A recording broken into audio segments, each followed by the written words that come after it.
신앙생활을 정말 열심히 해보려는 의지를 가지신 분들이 여기 오셨다고 생각해요. 잘 오셨고요. 많이 오셨는데 오늘 조금 시간이 늦어서 바로 기도하고 시작하겠습니다.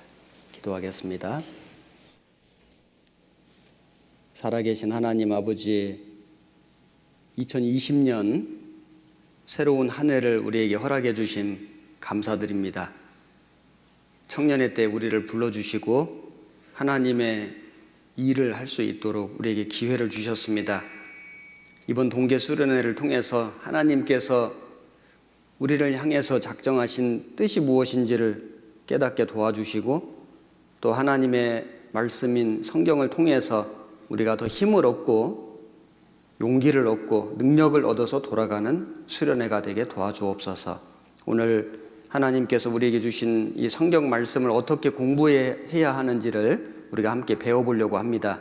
하나님, 말씀을 전하는 사람의 입술에 능력을 주시고 듣는 모든 사람의 마음을 감동케 해주셔서 이 시간 우리가 신앙생활을 하는데 꼭 필요하고 유익한 시간이 되도록 도와주시고 인도해 주옵소서. 예수님 이름으로 기도드렸습니다. 아멘. 제가 제목을 성경의 중요성과 성경 공부 방법 이렇게 좀 정해봤고, 그리고 이제 필요한 말씀들을 좀 정리를 했는데 21페이지를 5시간 동안 하는 게 아니고요, 2시간 안에, 벌써 지금 2시 20분인데 어쨌든 약속된 시간 안에 좀 빠르게 좀 진행을 해볼까 합니다. 우선 디모데후서 3장 찾아보겠습니다. 디모데후서 3장 15절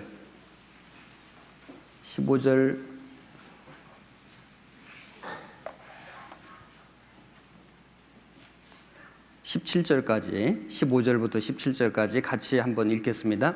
또 네가 어려서부터 성경을 알았나니 성경은 능히 너로 하여금 그리스도 예수 안에 있는 믿음으로 말미암아 구원에 이르는 지혜가 있게 하느니라. 모든 성경은 하나님의 감동으로 된 것으로 교훈과 책망과 바르게 함과 의로 교육하기에 유익하니 이는 하나님의 사람으로 온전케 하며 모든 선한 일을 행하기에 온전케 하려 함이니라. 자, 이 말씀에 보면은 성경은 크게 두 가지 유익을 주는데, 첫째는 여기 그리스도 예수 안에 있는 믿음으로 말미암아 구원에 이르는 지혜가 있게 하느니라.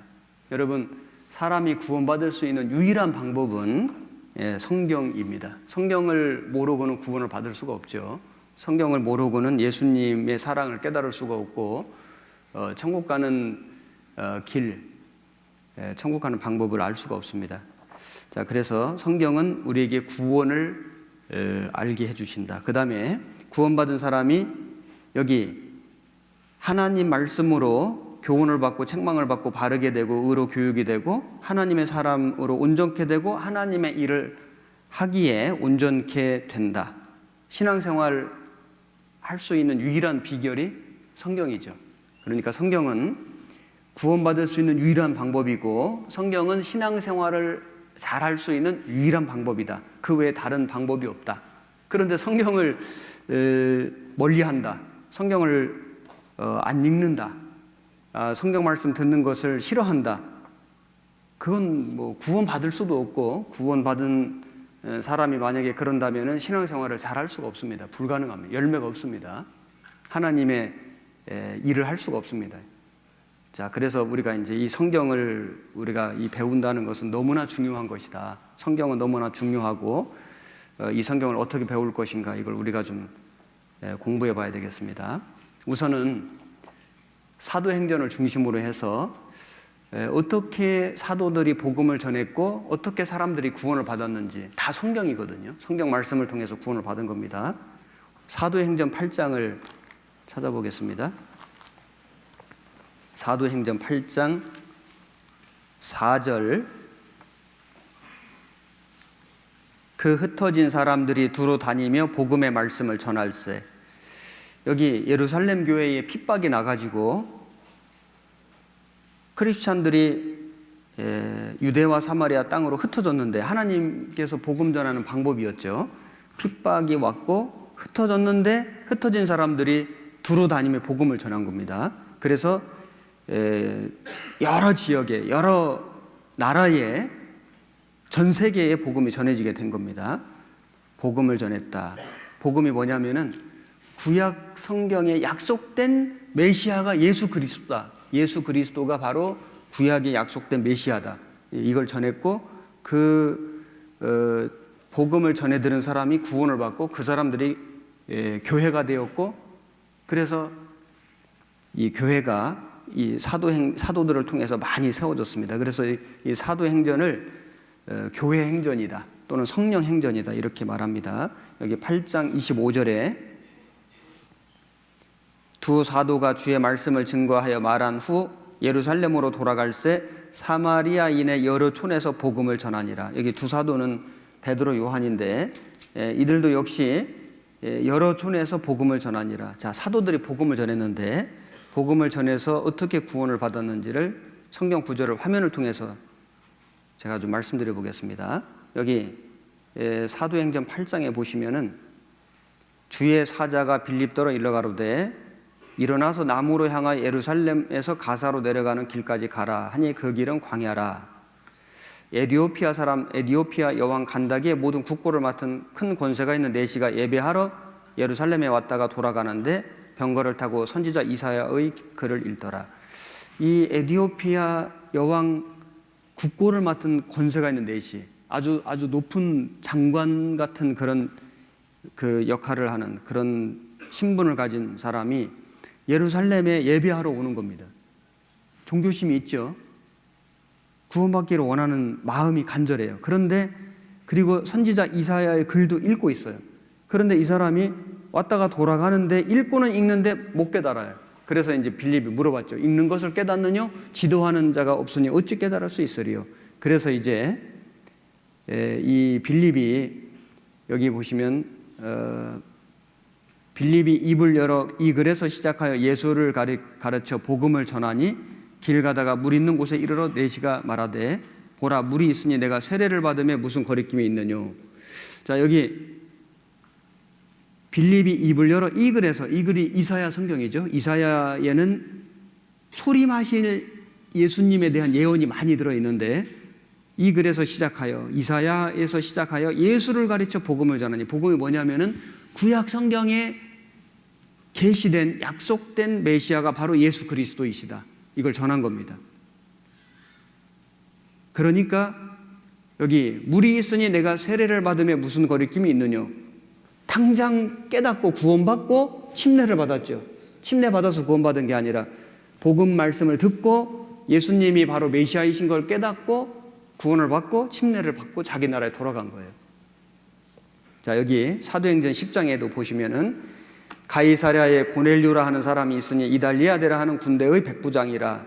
이 사람은 유대인도 아니고 이달리아 이방인 군대 백부장, 100명의 군사를 거느린 백부장인데, 그런데 경건하여 온 집으로 더불어 하나님을 경외하며 백성을 많이 구제하고 항상 기도하더니, 아주 종교심이 있죠. 경건하죠. 백성들을 돌아보고 아주 선량한 그리고 좋은 일을 많이 하는 사람이었지만은 구원은 못 받았어요. 그런데 성령께서 사도 베드로에게 사람이 오면은 따라가라 해가지고 따라가 보니까 이 고넬료 집에 고넬료가 많은 일가 친척 친구들을 모아놓고 기다리고 있었습니다. 베드로가 복음을 전했죠. 그래서 예수 그리스도가 바로 구약에 예언된 메시아이시다. 이걸 전하니까 이 모인 사람들이 다 구원을 받고 침례를 받고 기뻐했습니다. 저에 대하여 모든 선지자도 증거하되 저를 믿는 사람들이 다 그 이름을 힘입어 죄사함을 받는다 하였느니라. 베드로가 가로되 이 사람들이 우리와 같이 성령을 받았으니 누가 능히 물로 세례 줌을 그 말이요. 그래서 그 사람들이 다 구원받고 침례를 받았습니다. 사도행전 16장에 보시면은 여기 사도 바울이 빌립보에 갔는데 빌립보에 갔는데 마게도니아 첫 성이요 로마의 식민지라. 수일을 유하다가 안식일에 우리가 기도처가 있는가 문밖 강가에 나가 거기에 앉아서 모인 여자들에게 말하더니 두아디라 성의 자주장사로서 하나님을 공경하는 루디아라 하는 한 여자가 들었는데 주께서 그 마음을 열어 바울의 말을 청종하게 하신지라.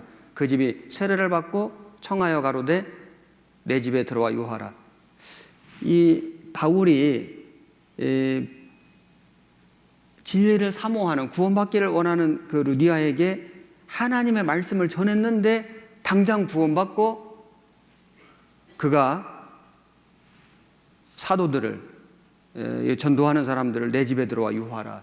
교제가 시작되고 교회가 시작됐죠. 이게 이제 빌립보 교회인 겁니다. 그리고 바울과 실라가 전도하다가 감옥에 갇혔는데 감옥에서 하나님께 찬미하고 기도를 했는데 지진이 나고 옥토가 움직이고 그리고 문이 열리고 착고가 다 풀려졌잖아요.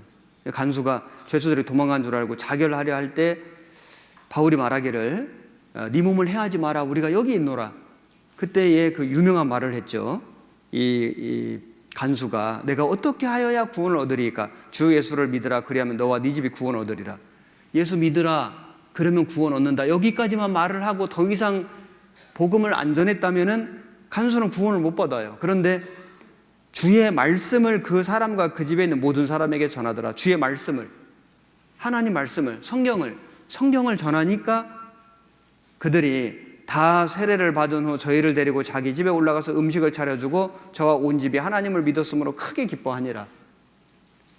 여러분, 이 성경은 사람을 구원받게 한다. 사람의 영혼이 거듭나게 한다. 참 놀랍죠. 베드로, 바울, 요한 이 사람들이 무슨 사람을 살릴 수 있는 능력이 없어요. 그런데 하나님의 말씀을 전하니까 구약 성경을 풀어주고 예수 그리스도가 바로 메시아인 것을 증거해 주니까 그 말씀을 듣고 당장의 믿음이 오고 구원을 받고 침례를 받고 그리고 교제를 하고 교회가 되는 거예요. 이게 사도행전에 계속되는 하나님의 역사인 겁니다. 사도행전 28장 사도행전 28장 23절 저희가 일자를 정하고 그의 우거하는 집에 많이 오니 바울이 아침부터 저녁까지 강론하여 하나님 나라를 증거하고 모세의 율법과 선지자의 말을 가지고 예수의 일로 권하더라. 그 말을 믿는 사람도 있고 믿지 아니하는 사람도 있어 서로 맞지 아니하여 흩어질 때에 바울이 한 말로 일러가로되 성령이 선지자 이사야로 너희 조상들에게 말씀하신 것이 옳도다. 일러서되 이 백성에게 가서 말하기를 너희가 듣기는 들어도 도무지 깨닫지 못하며 보기는 보아도 도무지 알지 못하는도다. 이 백성들의 마음이 완악하여져서 그 귀로는 둔하게 듣고 그 눈을 감았으니 이는 눈으로 보고 귀로 듣고 마음으로 깨달아 돌아와 나의 고침을 받을까 함이라 하였으니 그런즉 하나님이 이 구원을 이방인에게로 보내신 줄 알라. 저희는 또한 들으리라.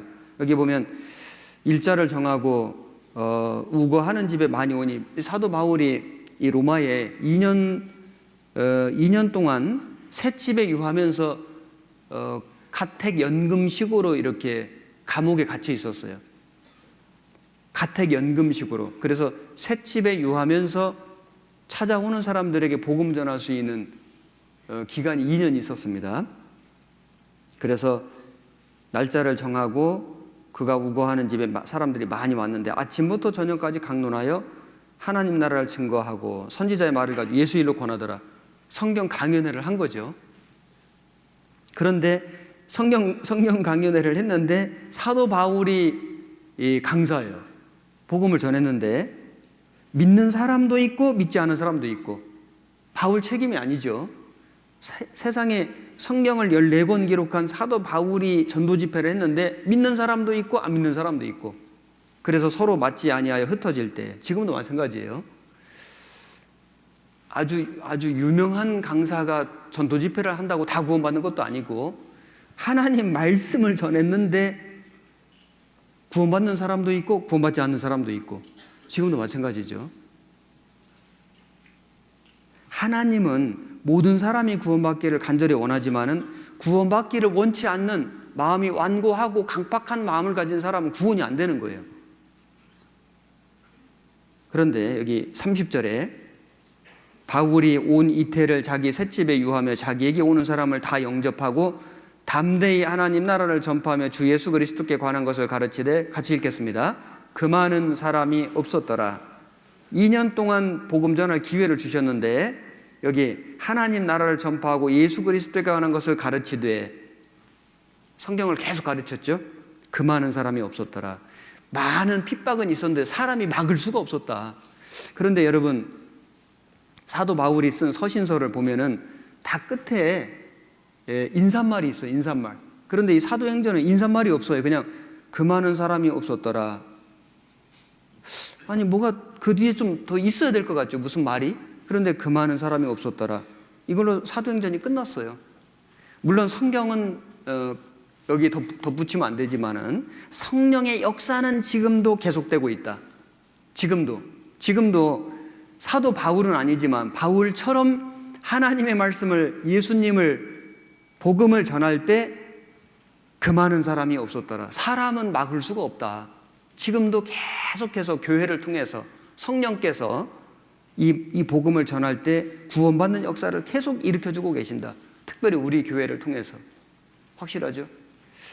자, 그래서 이 사람의 영혼을 구원받게 하는 유일한 방법은 복음을 전하는 거다. 하나님 말씀을 전하는 거다.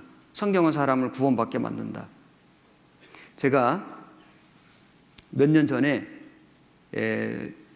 중미 코스타리카라고 하는 나라에 선교를 간 적이 있습니다.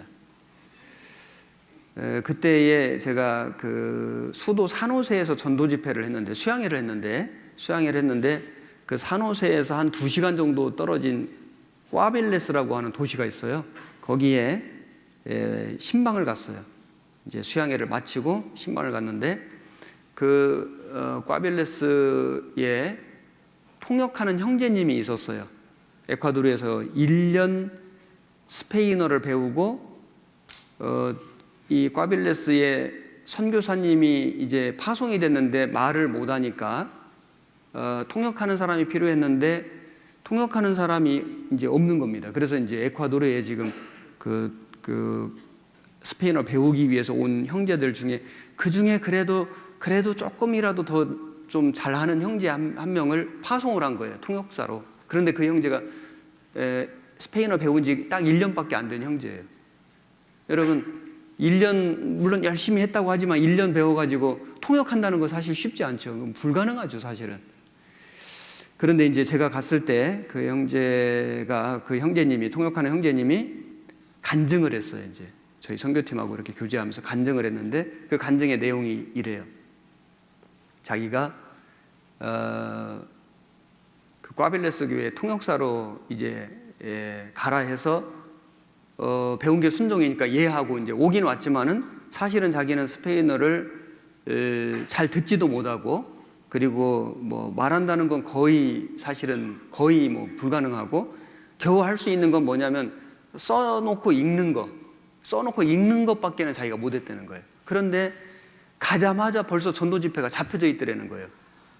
그래서 이제 선교사님은 뭐 스페인어를 전혀 모르고 통역하는 형제님은 이제 1년밖에 안 돼서 써놓은 거 읽을 수밖에 없고, 그래서 이제 어쩔 수 없이 선교사님이 전도 집회 원고를 이렇게 주면 그걸 이제 스페인어로 이렇게 만들어 가지고 감수를 받아 가지고 이제 같이 서서 선교사님은 원고대로 읽고 자기는 스페인어 써놓은 거 읽고 이렇게 해가지고 이제 첫째 날 말씀 전하고, 둘째 날 말씀을 전하고, 셋째 날 말씀을 전하고, 넷째, 어쨌든 그래서 복음까지 전했다는 거예요.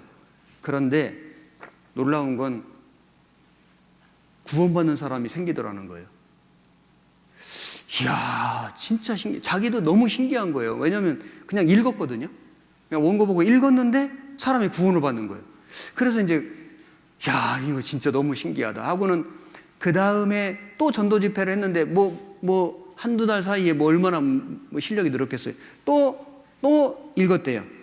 예, 써놓은 거 또 읽었대요. 읽었는데 또 구원을 받더라는 거예요. 구원받는 사람이 또 나타나고. 그래서 제가 갔을 때가 한 1년쯤 지났는데 한 50명이 모였더라고요. 야, 이거 참 진짜 대단하죠. 기적이죠. 사람의 능력이 아니죠. 아니 그냥 원고 읽었는데 어떻게 사람이 구원을 받아요? 그건 그 사람의 성경 실력도 아니고 스페인어 실력도 아니고 성령의 능력이죠. 성령의 능력.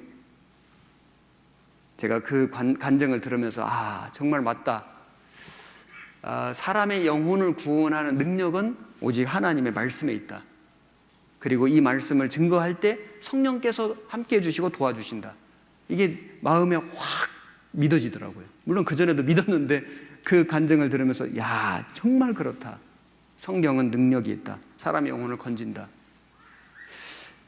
그 꽈빌레스에 있던 선교사님이 바로 밑에 코스타리카 밑에 파나마라고 하는 나라가 있어요. 파나마 하면 뭐가 생각나요? 운하가 생각난다고 할 줄 알았어요. 파나마 하면 우리 파나마 교회가 생각나죠? 파나마에 교회가 생겼어요. 그래서 이제 선교사님이 파나마로 파송이 됐어요. 꽈빌레스에서 코스타리카에서 4년 계시다가 파나마에 간지 지금 딱 2년 됐거든요. 제가 지난주에 그 파나마 선교사님이 저희 천안교회에 주일 설교를 하러 오셨어요.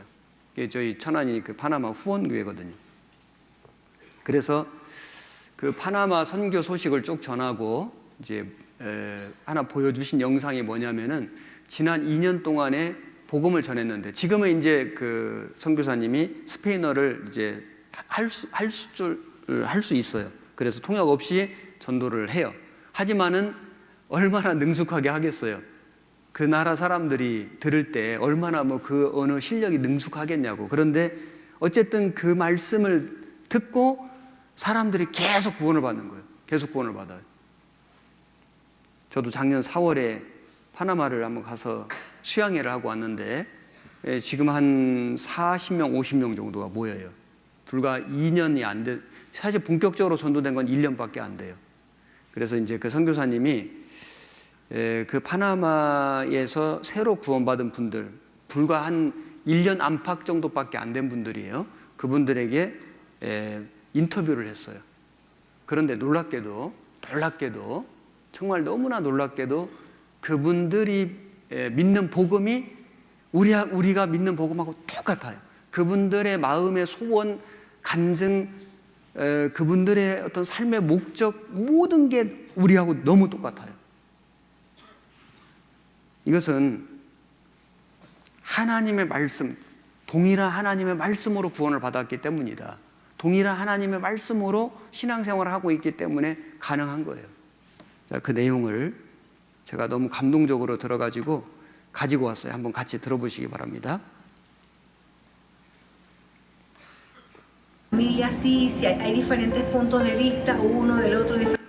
자, 처음부터 보겠습니다.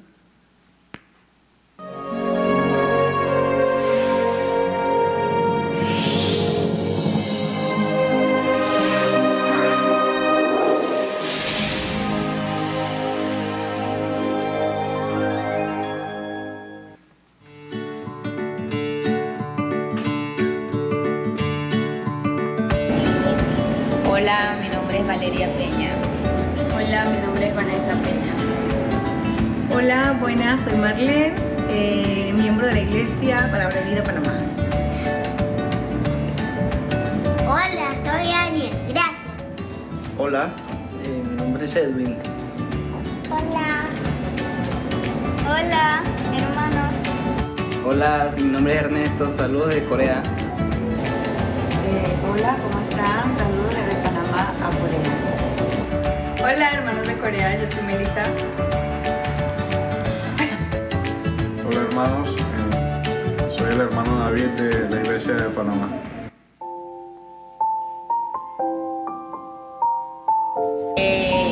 Con un seminario donde me explicaron todo desde el principio hasta el fin.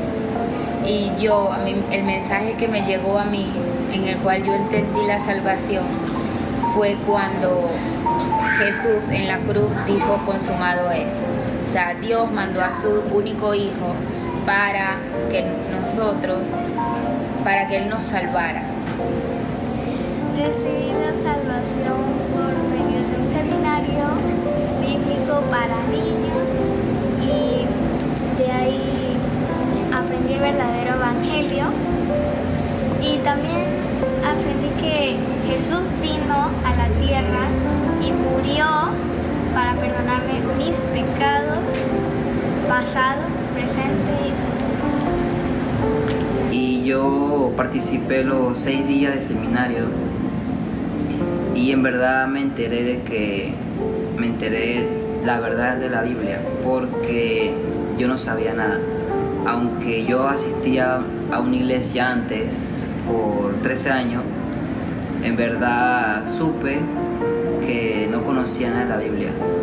Sobre el tema del huerto del Edén tampoco sabía nada. Sobre el tema del arca de Noé tampoco. Pues yo recibí la salvación el 24 de febrero en la iglesia de Misión Palabra de Vida por un seminario. El pastor me invitó a su oficina y me sentó y me dijo que viera el seminario para mí, que no fuera por respeto de mis padres. Y de verdad que fue diferente, porque me di cuenta de verdad de lo que me estaba perdiendo en los otros seminarios, porque no entendía lo de la salvación. Y en ese seminario sí entendí bien que la salvación no se pierde, que Jesús, por el Evangelio, la obra de Jesucristo, nos dio la salvación y es eterna, no se pierde porque Él la cuida con su mano, no la cuidamos nosotros con nuestra fuerza.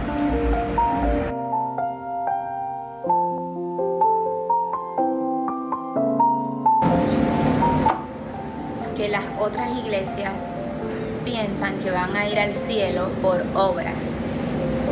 Y esta iglesia, que es la verdadera, te explica, y lo más importante es que conseguimos la salvación por medio de la Biblia. En las otras iglesias no dicen eso. Una diferencia muy clara sería el hecho de cómo la importancia que le dan a la Biblia. Las otras iglesias no le dan el interés a la Biblia, sino a su pensamiento. Creen que con hacer milagros o alguna música atraen a las personas, o el hecho de que si ofrendan tienen bendiciones. Eso hace que muchas personas quieran ir a la iglesia por el beneficio. No enseñan sobre el Evangelio o sobre el juicio, sino que solamente hablan de la bendición que uno puede recibir si da ofrenda, de la bendición que uno va porque ayuda a la iglesia. Entonces no enseñan la Biblia como es. Las otras iglesias viven según su obra para recibir la salvación. Quieren hacer algo para comprar la salvación. Y en nuestra iglesia sabemos que la salvación viene de Dios. Y no hay nada que el humano pueda hacer para ser salvo.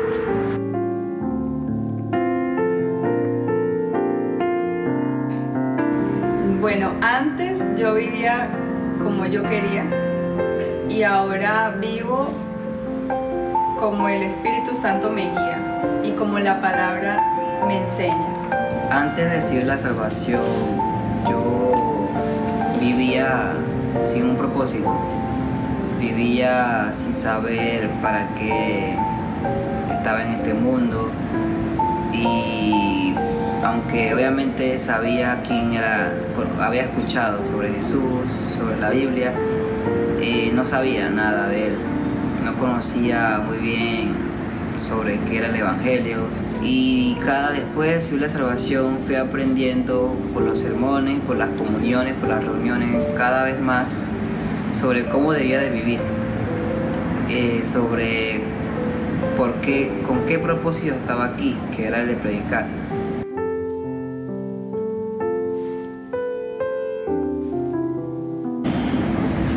Mi prioridad es tratar de estar seguir los caminos de Dios, luchar por alejarse uno del mundo, que es una lucha constante.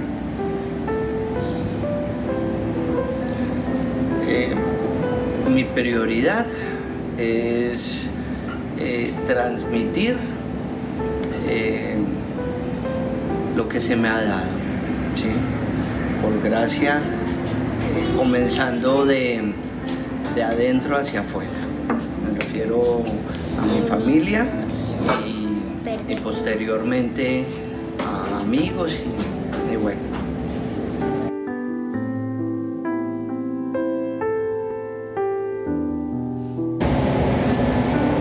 Lo más difícil para llevar la vida cristiana es vivir una vida agradable a Jesús. O sea, seguir el modelo de Jesús. Muchas veces fallamos y eso me entristece porque no le quiero fallar a Dios. Bueno, lo más difícil es que el mundo no nos ayuda y a veces la carne a veces le gana al espíritu. Y la tentación del mundo a veces es más grande que mi fe. Como cuando estoy predicando y quiero que esa persona entienda así rápido. Entonces aprendí que no es así, que es con la fuerza de Dios, no es con nuestra fuerza, aunque lo que vamos a hacer con nuestra fuerza no es con nuestra fuerza.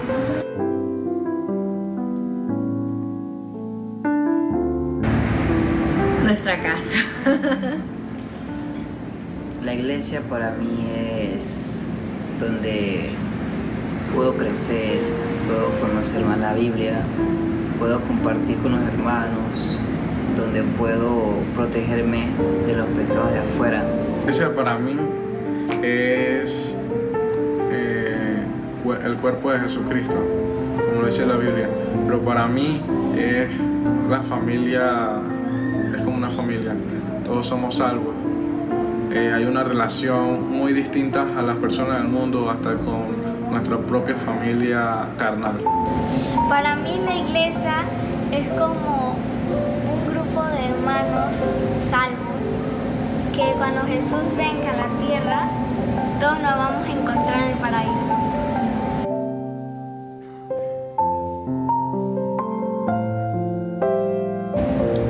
Como le dije ya, pues la misión de mi papá y de mi mamá, que ellos conocen porque estuvieron, pero es que le pasa a ellos lo mismo que a mí. Es difícil porque están rodeados de toda la familia. Y entonces cuando uno tiene toda la familia así, si hay diferentes puntos de vista, uno del otro, diferentes religiones, es un proceso muy difícil, pero yo sé que orando mucho lo vamos a conseguir. Mi plan es primero predicar a mi familia o gente más cercana,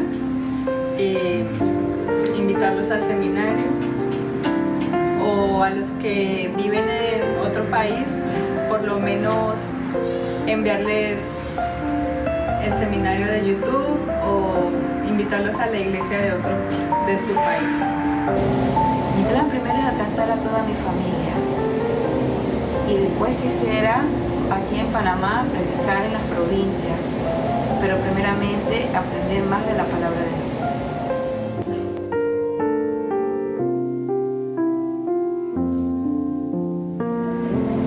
Chao. Bueno. Chao. Bueno, chao, que estén muy bien, gracias. Chao, hermanos. Chao, Dios los bendiga. Chao, los quiero. Bueno, chao, 감사합니다. 자, 박수 한번 쳐볼까요?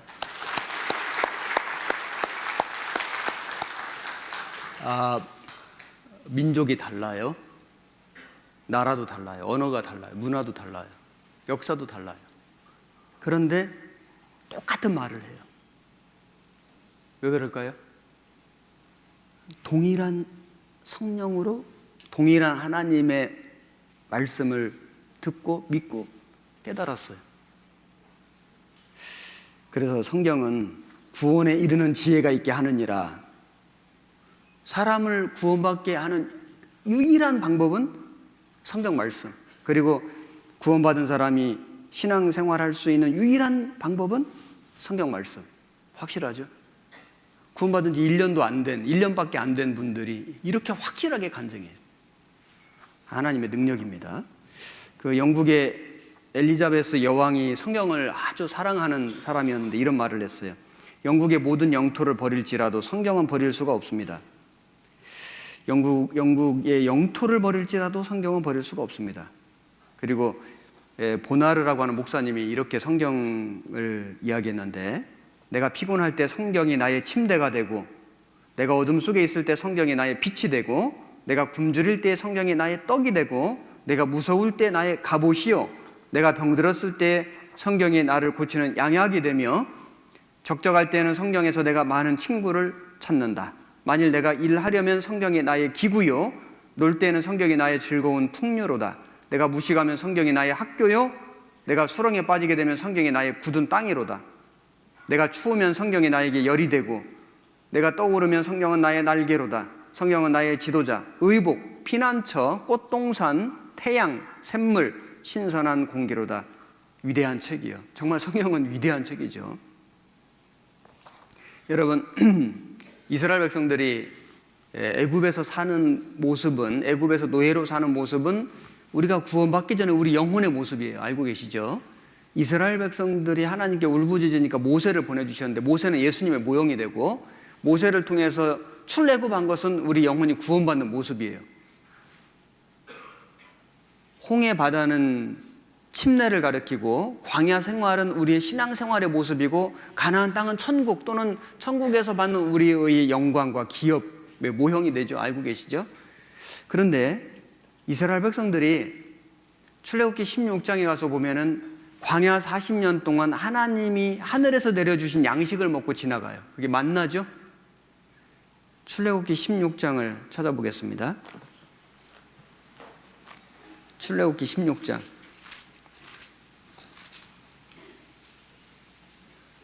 4절,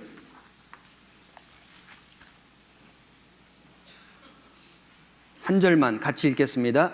때에 여호와께서 모세에게 이르시되, 보라, 내가 너희를 위하여 하늘에서 양식을 비같이 내리리니 백성이 나가서 일용할 것을 날마다 거둘 것이라. 이같이 하여 그들이 나의 율법을 준행하나 아니하나 내가 시험하리라. 여러분, 이 16장 앞에 15장에 어떤 말씀이 나오냐면은 이스라엘이 출애굽한 뒤에 하나님께 찬양하는 노래가 나와요. 노래가 나오고, 그 다음에 16장에 가서 만나를 주시는 사건이 나오고, 그 다음에 반석을 쳐서 물을 주셔요. 그 17장에 가면은 이제 반석을 쳐서 물을 주시고, 그리고 나서 17장 8절부터 보면은 아말렉과 싸워요. 자, 이 과정은 구원받은 사람이 구원받은 이후에 살아가는 삶의 과정을 잘 보여주고 있다고 할 수 있어요. 그래서 먼저는 우리가 애굽에서, 세상이죠, 노예 생활, 마귀의 올무에 잡혀서 아주 비참한 삶을 살아가고 있을 때 예수 그리스도를 통해서 구원을 받고, 구원을 받은 사람에게 만나를 주셔요.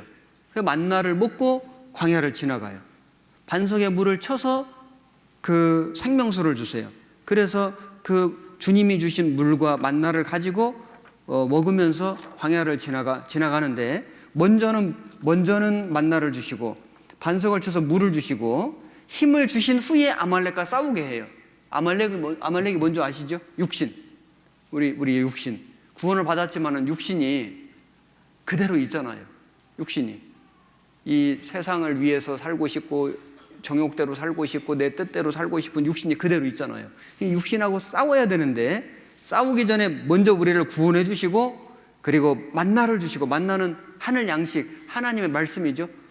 말씀을 주시고, 그리고 반석에서 물을 주시고, 성령을 주시고, 그리고 육신과 싸워서 이길 수 있게 해주시는 거예요. 무조건 싸워 이겨라 그게 아니고, 싸워서 이길 수 있는 힘을 먼저 주시는 거예요. 그게 하늘 양식 만나예요. 하나님의 말씀. 말씀 없이는 우리는 육신과 싸워 이길 수가 없다. 못 이겨요. 이길 수가 없어요. 하나님의 말씀으로 싸우는 거예요. 전신갑주를 입으라. 성령의 검을 가지라. 성령의 검이 말씀이죠. 자, 그래서 이 만나는 영혼의 양식이다. 영혼의 양식. 창세기에 보면은 하나님이 사람을 창조하시기 전에 먼저 먹을 걸 만들어 주셨어요. 그래서 식물을 만드셨고 씨 가진 열매 맺는 채소와 나무를 식물로 주셨습니다. 그리고 이제 홍수 이후에 동물까지 먹으라고 하셨죠.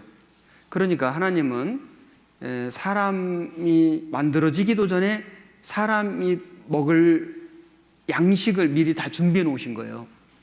그와 같이 구원받은 사람이 신앙생활 하기에 필요한 말씀을 예비해 주신 거예요. 그래서 예수님이 말씀하시기를 사람이 떡으로만 살 것이 아니요 하나님의 입으로 나오는 모든 말씀으로 살 것이니라 하셨느니라. 구원받은 사람은 육신도 있어요. 그래서 육신의 양식도 먹어야 돼요. 그런데 영혼이 죽어 있을 때는 영혼의 양식을 먹을 수가 없어요. 죽은 사람은 밥을 못 먹죠. 그런데 구원을 받으면 영혼이 살아났어요. 영혼이 살아있으니까 영혼의 양식을 먹어야 돼요. 그 영혼의 양식이 만나예요. 그런데 우리는 과연 육신의 양식을 사모하는 만큼 영의 양식을 사모하냐?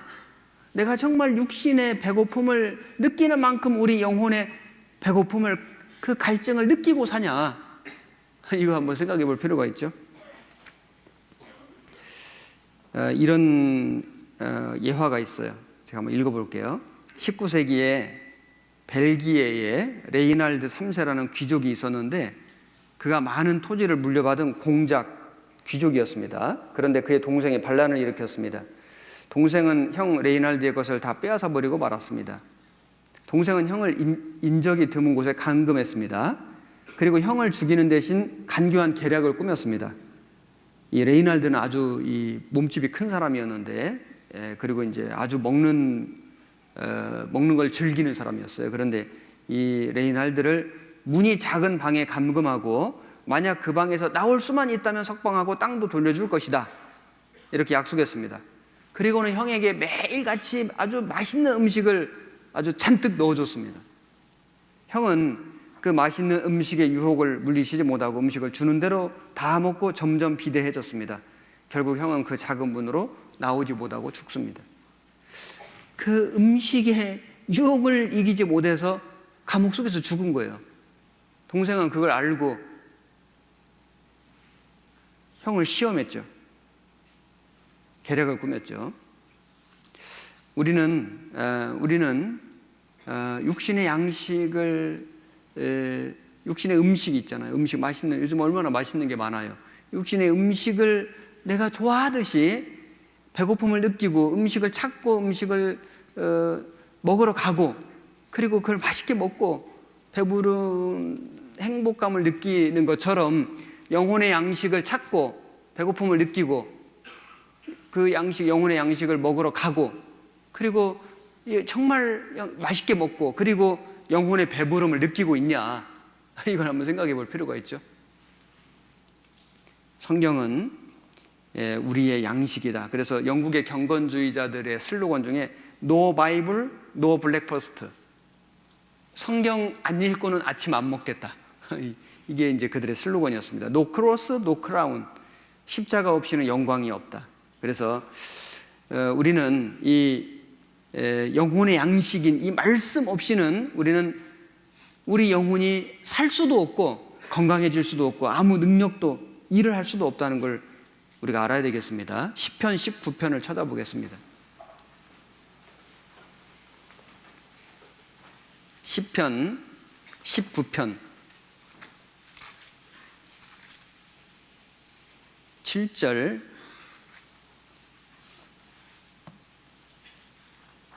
7절부터 10절까지 같이 한번 읽겠습니다.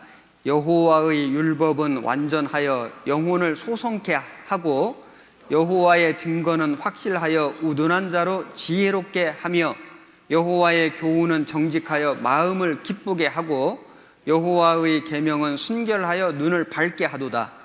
여호와를 경외하는 도는 정결하여 영혼까지 이르고 여호와의 규례는 확실하여 다 의로우니 금 곧 많은 정금보다 더 사모할 것이며 꿀과 송이 꿀보다 더 달도다. 여기 여호와의 율법은 하나님의 말씀이죠. 성경이죠. 완전하여 영혼을 소성케 하고 거듭나게 하고 그리고 지혜롭게 하고 마음을 기쁘게 하고 눈을 밝게 하도다. 영적인 눈이요. 자, 우리는 이 하나님 말씀을 육신의 양식을 내가 평생 먹고 사는 것처럼 이 영혼의 양식을 구원받은 이후에 주님 앞에 가는 날까지 밥 먹듯이 먹고 살아야 한다. 정말 이게 너무 중요하죠. 그래서 욥기 23장 12절에 욥이 말하기를 내가 그 입술의 명령을 어기지 아니하고 일정한 음식보다 그 입의 말씀을 귀히 여겼구나. 음식보다 귀히 여겼구나. 음식보다. 평생에 자기 옆에 두고 읽어서 여호와 경외하기를 배우며.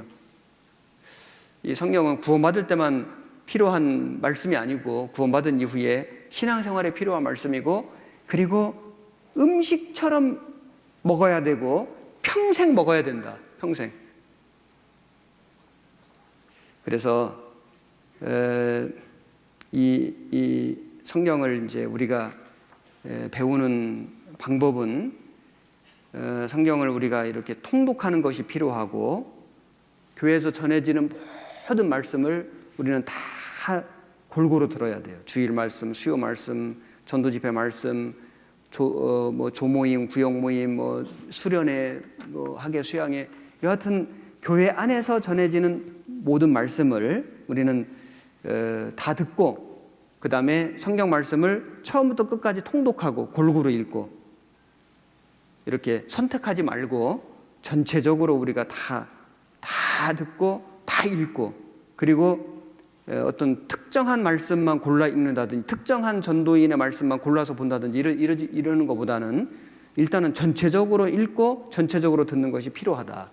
음식 중에는 내가 특별히 좋아하는 음식이 있지만 그것만 편식하면 안 되잖아요. 모든 음식을 골고루 먹는 것이 중요한 것처럼 모든 하나님 말씀 우리는 골고루 먹어야 한다. 그리고 이 말씀은 영혼을 구원하는 능력이 있고 그리고 내가 그래서 이 말씀을 통해서 구원을 받은 거예요. 그 다음에 이 말씀을 내가 계속해서 배우는 가운데 마음이 변화됐어요. 아마 여러분 느끼실 거예요. 말씀을 계속 배우는 가운데 내 입술의 말이 달라지고 내 행동이 달라지고 삶이 변화되고 내 인생이 완전히 바뀌었어요. 여기 그런 분들이 많이 계실 거예요. 그런 과정 속에 있죠. 그런데 어떤 분들은 구원은 받았는데 구원이 희미해요. 구원에 의심이 있어요. 구원은 받았는데 마음이 안 바뀌어요. 세상이 너무 좋아요. 죄 짓는 게 너무 좋아. 버릴 수가 없어. 말도 옛날처럼 해요. 함부로 말해요. 제어가 안 돼요. 행동도 별로 바뀐 게 없어. 달라진 게 없어요. 스스로도 자기도 왜 나는 이렇게 변화가 안 될까? 자기 삶을 하나님께 드려본 적이 없어요. 드려볼 마음이 없어요. 왜 그럴까? 왜 그럴까요? 하나님의 말씀을 간절한 마음으로 찾질 않기 때문이에요. 여러분 성경 강연을 할 때 어떤 사람은 구원을 받아요. 너무 확실해요. 어떤 사람은 구원을 못 받아요. 왜 그래요? 마음이 간절하지가 않아요. 하나님의 말씀을 간절하게 듣질 않아요. 간절한 마음, 겸손한 마음, 그 마음이 문제예요. 마음이.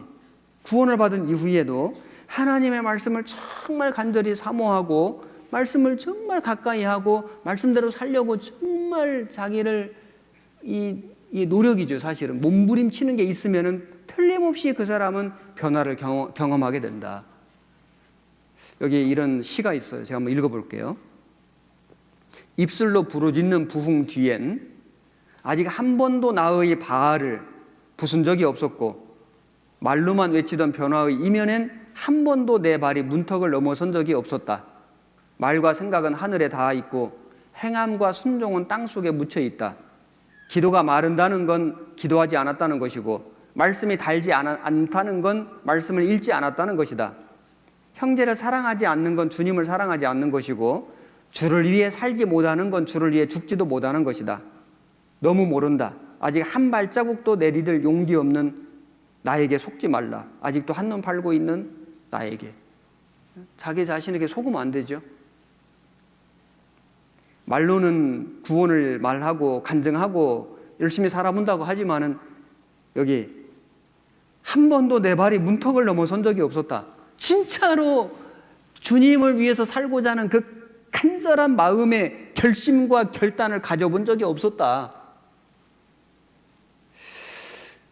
말씀이 달지 않다는 건, 목사님 말씀이 잘 안 들려요. 기쁨이 안 돼요. 즐겁지가 않아요. 안 깨달아져요. 말씀을 읽지 않는다는 것이다.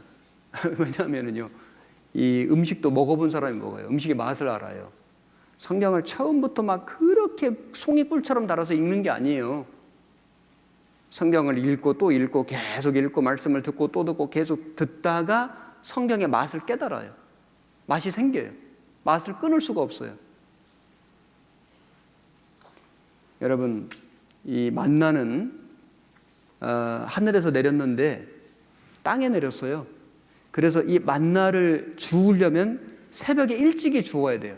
그리고 만나를 주우려면 몸을 구부려야 돼요.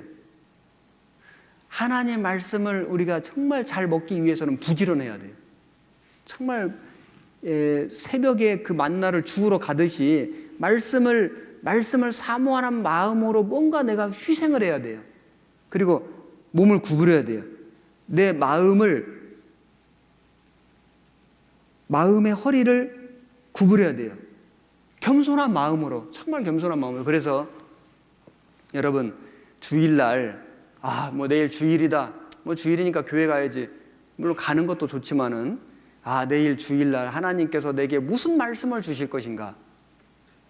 정말 하나님께서 내일 오시는 목사님을 통해서 내게 무슨 말씀의 교훈을 주실 것인가? 그걸 기대하고, 내일 말씀을 우리가 잘 듣기 위해서는 내가 오늘 좀 일찍 자야 되겠다. 그래서 충분히 좀 휴식을 취하고 좋은 컨디션으로 내일 말씀에 집중해서 정말 하나님 주시는 말씀을 내가 한번 새겨서 들어봐야 되겠다. 이런 마음의 자세, 그리고 준비가 필요하죠.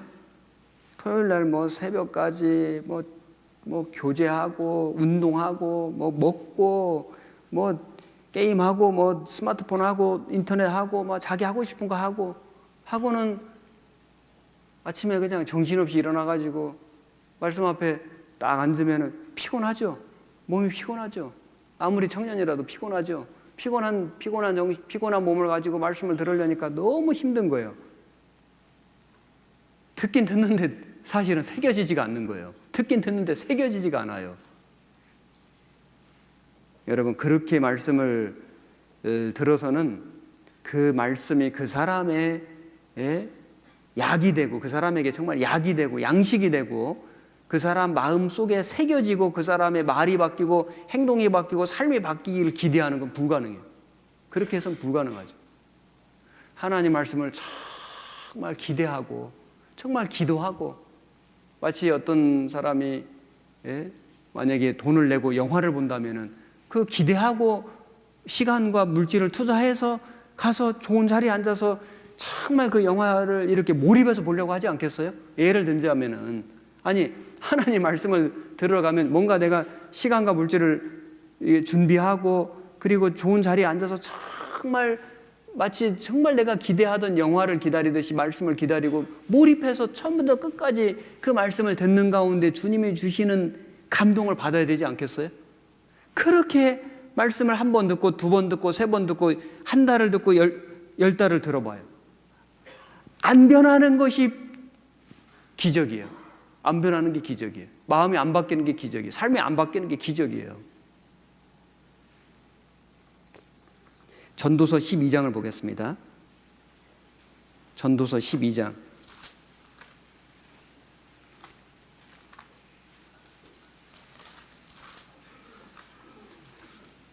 11절, 12장 11절 같이 한 절만 읽겠습니다. 지혜자의 말씀은 찌르는 채찍 같고 회중의 스승의 말씀은 잘 박힌 못 같으니 다 한 목자의 주신 바니라. 자, 여기 솔로몬이 전도서를 기록했는데 솔로몬은 정말 하나님께서 많은 능력을 주셨죠. 그런데 솔로몬이 말하기를 지혜자의 말씀은, 성경 말씀은 채찍 같고 또 성경 말씀은 잘 박힌 못 같으니 한 목자의 주신 바니라. 잘 박힌 못과 같다. 하나님 말씀을, 성경 말씀을 잘 박힌 못이라고 말씀했습니다. 자, 못의 역할은 뭐냐면은 못은 어떤 물건을 고정시키는 역할이에요. 어떤 물건을 어떤 뭐 옷걸이를 벽에 단다. 그러면 못을 박아야 되죠. 집을 짓는데 이 목재를 여기에다가 고정시킨다. 못을 박아야 되죠. 못의 역할은 어떤 물건을 고정시킨다. 관련 없는 두 개를 연결시켜주는 역할을 한다. 못을 가지고 여기 연결을 시켜주는 거죠. 사람은 하나님과 관계가 없었어요. 하나님과 원수예요. 연결될 수가 없어요. 그런데 예수 그리스도를 통해서 하나님 말씀으로 딱 연결이 됐죠. 고정이 된 거예요. 하나님께 고정이 된 거예요. 하나님 말씀으로 딱 못 박힌 거예요. 말하자면은 하나님 말씀의 능력은 하나님과 상관없는 사람을 하나님께 딱 붙어 있도록 해주신다. 야곱이 그 집을 떠나서 이제 하란으로 가는데 베델 광야에서 하늘에 사닥다리를 봤죠. 사닥다리는 뭐냐면은 올라갈 수 없는 곳을 올라가게 하는 도구잖아요.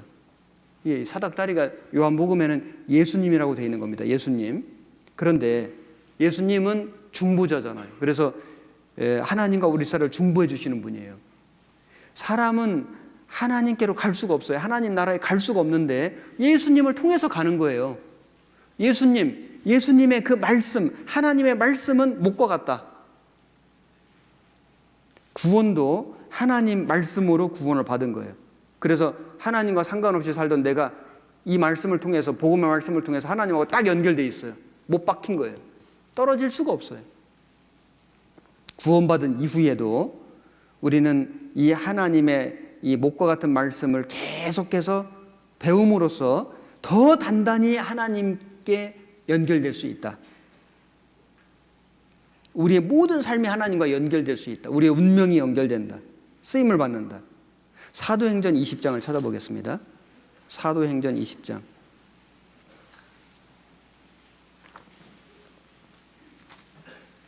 (31절) 20장 31절. 그러므로 너희가 일깨어 내가 3년이나 밤낮 쉬지 않고 눈물로 각 사람을 훈계하던 것을 기억하라. 지금 내가 너희를 주와 및 그 은혜의 말씀께 부탁하노니 그 말씀이 너희를 능히 든든히 세우사 거룩해 하심을 입은 모든 자 가운데 기업이 있게 하시리라. 사도 바울이 에베소 교회에서 3년간 목회했습니다. 그리고는 이제 에베소 교회를 떠나면서 성도들을 무엇에 부탁했냐면은 주와 및 그 은혜의 말씀께 부탁하노니, 은혜의 말씀께 부탁하노니, 사람에게 부탁한 게 아니죠. 말씀에게 부탁하노니 그 말씀이 너희를 능히 든든히 세워줄 것이다. 기업이 있게 할 것이다. 여러분, 말씀이 우리를 세워주는 거예요. 우리의 마음을 세워주고, 우리의 믿음을 세워주고, 신앙을 세워주고, 사명을 세워주고, 말씀의 능력이 있는 거예요. 이 하나님 말씀을 가까이 한다면 우리는 더욱 든든한 신앙을 갖게 될 것이고, 멀리 한다면 그 신앙이 무너질 것이다. 당연하죠. 자, 그리고 이 말씀은 이제 이 말씀은 여러 종류의 모양의 못이 있듯이 여러 다양한 말씀이 있는 거예요. 못이 막 큰 못도 있고 작은 못도 있고 아주 작은 못도 있고 뭐 여러 모양의 재질도 다르잖아요. 나무에 박는 못 또는 무슨 뭐 심지어 콘크리트에 박는 못, 쇠에 박는 못도 있듯이 하나님 말씀도 다양한 말씀이 있는 겁니다. 그래서 구원받는 말씀도 있죠. 복음의 말씀.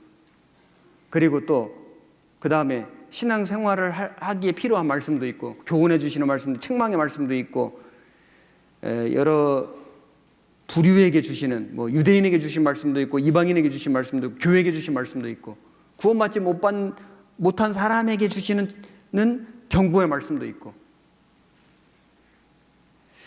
우리는 이 모든 말씀을 다 필요로 해야 돼요. 목수는요, 어떤 한 종류의 못만 필요한 게 아니에요. 다 필요해요. 다 필요해. 어떤 경우에 그 못이 필요한 거예요. 어떤 때는 큰 못, 작은 못. 우리도 이 하나님 말씀이 다 필요한 거예요. 버릴 말씀이 하나도 없는 거예요. 그래서 우리가 뭐 여기 출애굽기 25장부터 쭉 보면은 성막 이런 말씀 나올 때 어때요? 막 재밌죠? 힘들죠? 힘들어요. 막 무슨 뭐 치수가 나오고 막 이러는데 힘들어요.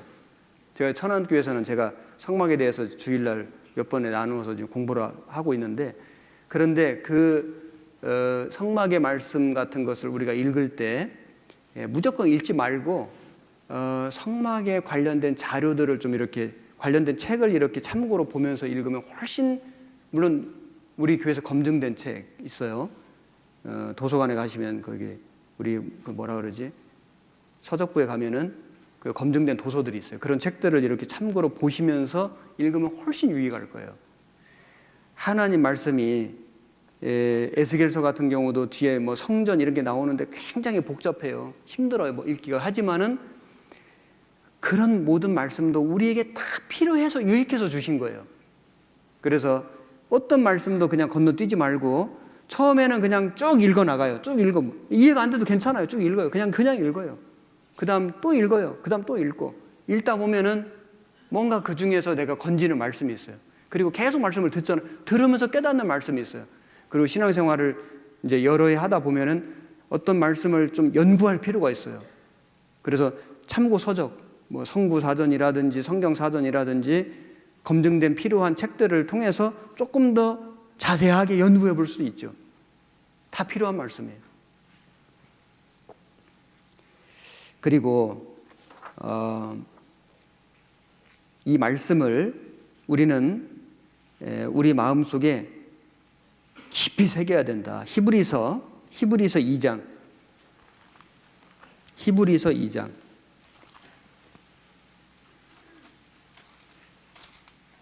1절 2장 1절 같이 읽겠습니다. 그러므로 모든 들은 것을 우리가 더욱 간절히 삼갈지니 혹 흘러 떠내려갈까 염려하노라. 모든 들은 것을, 하나님 말씀을, 복음의 말씀, 신앙생활에 필요한 말씀 간절히 삼갈지니 흘러 떠내려갈까 염려하노라. 왜냐하면은 이 말씀을 정말 우리의 마음에, 우리의 생각에, 우리의 삶에 깊이 못 박지 않으면 흘러 떠내려갈 수도 있다. 들었는데 내 것이 아니에요. 아무 능력이 없어요. 나에게 유익이 없어요. 못 박아 놓은 게 아니에요. 깊이 못 박아야 한다. 깊이 못 박는 방법, 어떻게 하면 못 박을까요? 암송이에요, 암송. 하나님 말씀을 많이 암송해야 돼요. 여러분은 다 청년이잖아요. 청년은 지금 여기 20대가 많이 있을 거고 30대도 뭐 주로 초반이 계시겠죠. 20대, 30대 때는 3번 읽으면 외워지죠. 그죠? 네, 3번 읽으면 외워지잖아요. 나이 들면요 10번 읽어도 안 외워져요. 3번 읽을 때 외워질 때 많이 외워야 돼요. 많이. 하나님의 말씀을 많이 암송하면서 교훈이 돼요. 그리고 암송한 말씀이 어떤 상황에서 생각나요. 그 말씀의 능력이, 예수님도 기록되었으되 말씀으로 시험을 이기셨잖아요.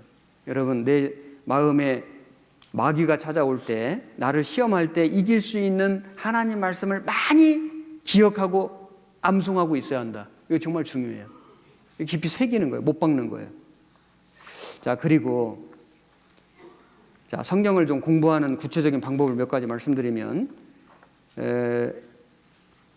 여러분 뭐 모르시는 게 아니에요. 성경을 공부하는 방법, 첫째 많이 읽어라. 그 다음에 많이 들으라. 성경 말씀을 많이 들으라. 많이 읽어라. 많이 들으라. 그리고 성경의 말씀을 행하라. 실천하라. 그리고 이 말씀을 전하라. 자, 요걸 좀 잠깐 생각해 볼게요. 우선 요한계시록 1장.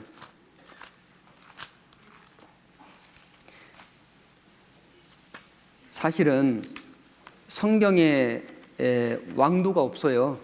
여기 질문이 3개가 올라왔는데 그중에 성경 공부 쉽게 하는 방법이 무엇인가요? 이렇게 질문. 성경 공부 쉽게 하는 방법 없습니다. 쉽게 할 수가 없습니다. 죄송합니다. 이제 질문하신 분은 이제 뭐 그 좋은 의도로 질문하신 거는 맞는데 알겠는데 이렇게 이제 질문 안 하신 분보다 하신 분이 훌륭하잖아요. 이걸 묻는다는 건 정말 공부하고 싶은 마음에서 물으신 건데 그런데 죄송한데 쉽게 하는 방법이 없어요. 그리고 여기 또 질문이 있어요. 장절을 잘 외우는 방법이 무엇입니까? 없습니다.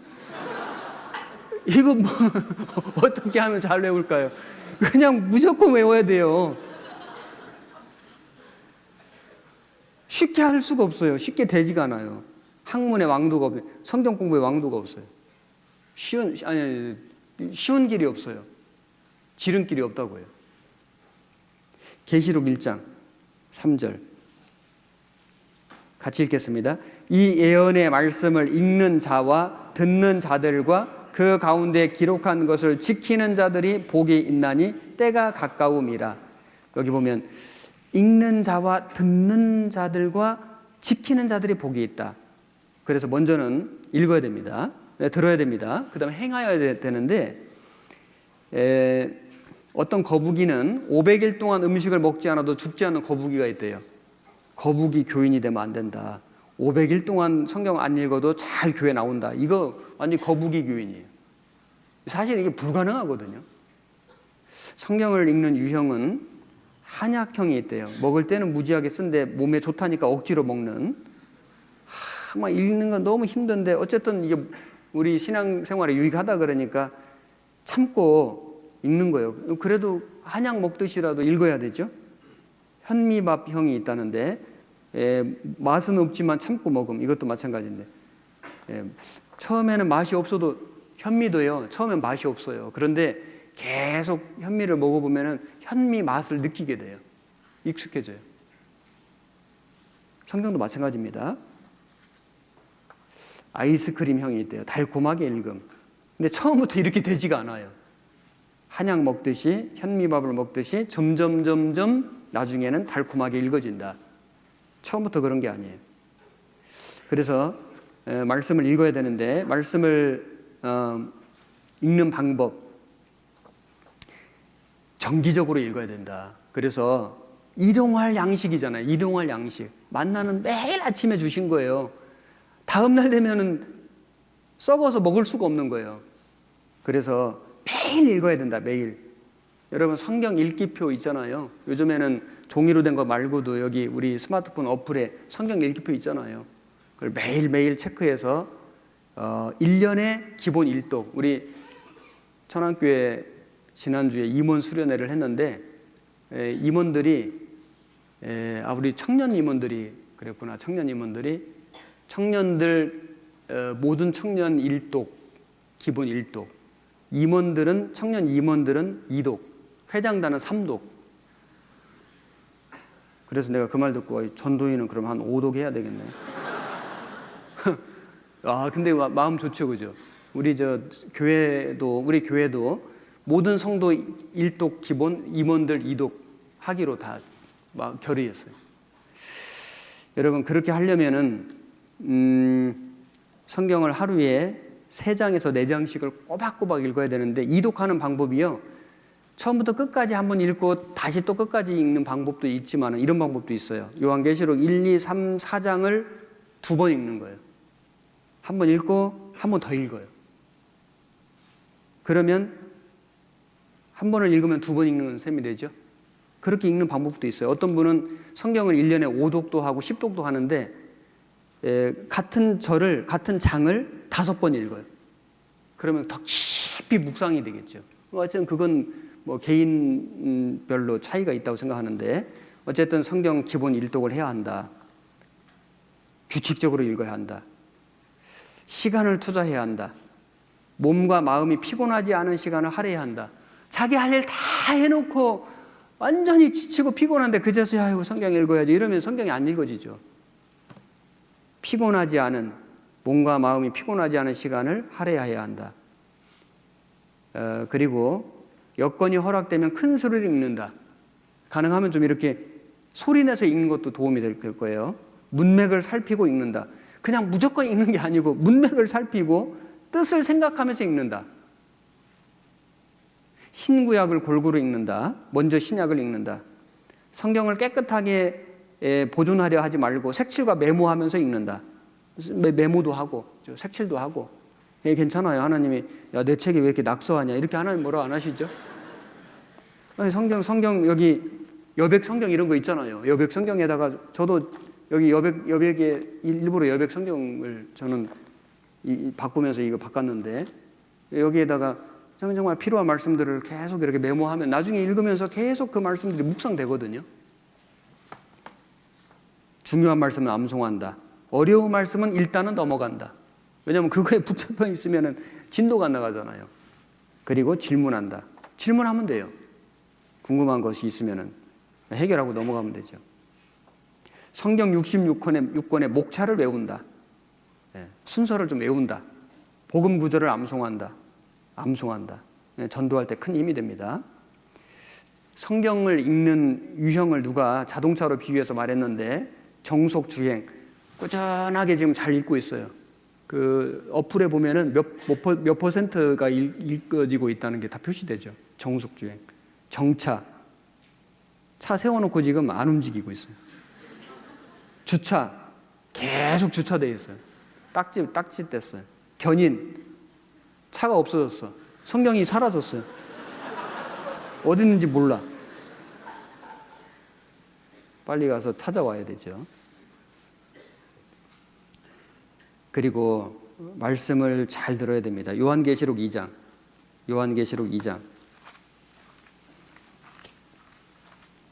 7절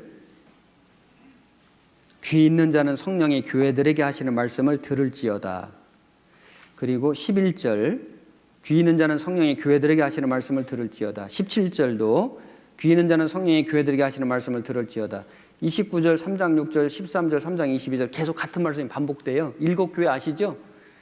이 계시록에 나오는 7교회는 당시에 있었던 교회이기도 하고 시대적인 교회이기도 하고 그리고 지금 우리들의 신앙적인 모습을 나타내는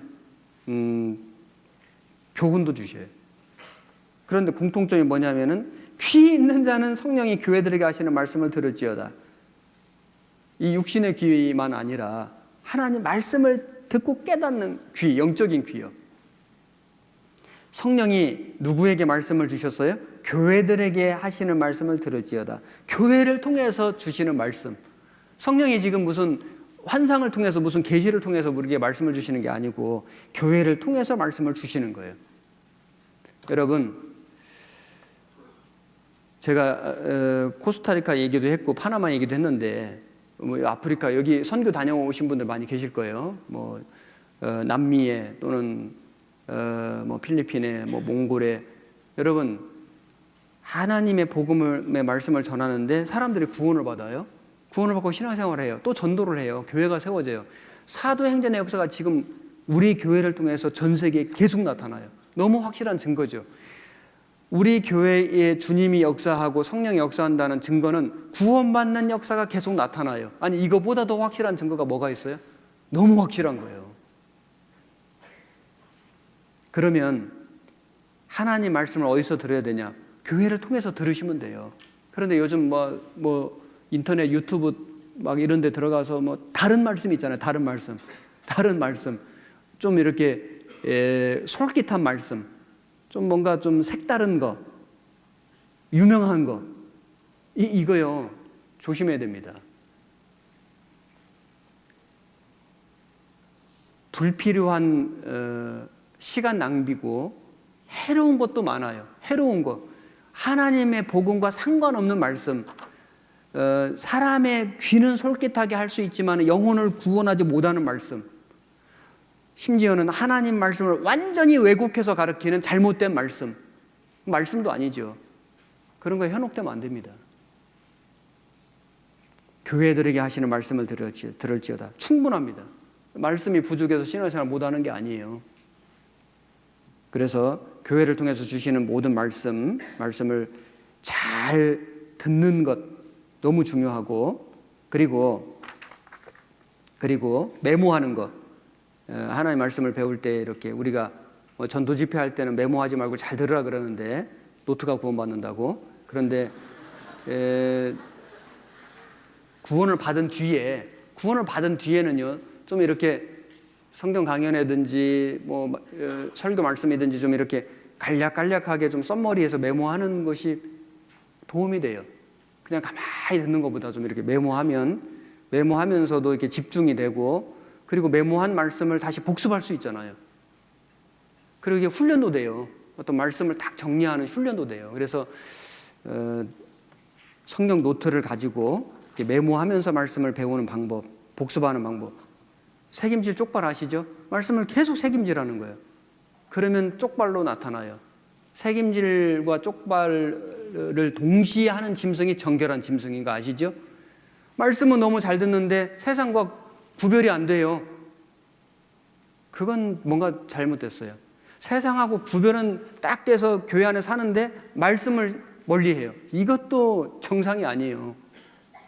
새김질을 하고 또 하고 계속 하면은 내적인 성령 충만이 외적인 쪽발로 딱 나타나는 거예요. 그게 정상이에요. 그게 같이 병행돼야 돼요. 자, 여기 화면을 잠깐 보시면은 갓난 아이들 같이 순전하고 신령한 젖을 사모하라. 이는 이로 말미암아 너희로 구원에 이르도록 자라게 하려 함이라. 하나님 말씀을 갓난 아이가 젖을 사모하듯이 사모하라. 여러분, 이 새끼들이 어미를 기다려요. 왜 기다려요? 먹을 걸 갖다 주거든요. 막 여기 아가리 벌리는 거 봐요. 예? 새는 입이 아니고 아가리죠. 새 아가리 벌리는 거 봐요. 이거 봐요. 이제 어미가 이게 아가리 벌리는 거 봐요. 이거 봐요. 막 엄마를 먹으려고 그래요. 응? 너무 사모하니까. 여러분, 짐승은요, 입을 크게 벌리는 새끼에게 먹이를 준대요. 그래서 제비도 보면 어떤 새끼는 몸집이 큰데 어떤 건 작아요. 입을 크게 벌리는 거예요. 우리는 하나님 말씀 앞에 입을 크게 벌려야 된다. 진짜 간절히 사모하는 마음으로 깨닫는 게 달라요. 똑같은 말씀을 들었는데 어떤 사람은 100% 깨달아요. 어떤 사람은 70% 깨달아요. 어떤 사람은 50이에요. 어떤 사람은 들은 내용도 잘 기억이 안 나요. 참 뭘 들었는지 몰라. 어떤 사람은 200% 깨달아요. 말씀 들은 것만 아니라 그 이상 걸 깨달아서 가는 사람이 있다고요. 이봐요. 여러분, 짐승들 길러본 분들은 짐승이 언제 예쁘냐면은 밥 잘 먹을 때, 예? 젖 잘 빨아 먹을 때, 그렇게 예쁘고 귀여운 거예요. 이거 돼지지만 얼마나 예뻐요. 이거 봐요. 예? 엄마 개는 안 먹어도 배불러. 얼마나 이 새끼들이 밥 먹는 거를 흐뭇해하는 거 봐요. 우리가 하나님의 말씀을 정말 간절히 사모하는 마음으로 말씀을 배운다면 하나님 얼마나 흐뭇하시겠어요. 나무는 물을 먹고 소는 풀을 먹듯 크리스찬은 말씀을 먹고 살아야 한다. 그러다고 여기 성경책까지 먹어버리면 안 되죠. 후탁성도 주일이네. 두리번 왜 그래요?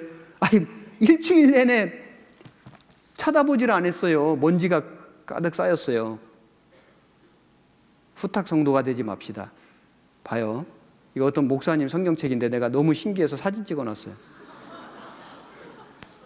목사님, 이거 읽어져요? 잘 읽어진대요. 이거 봐요.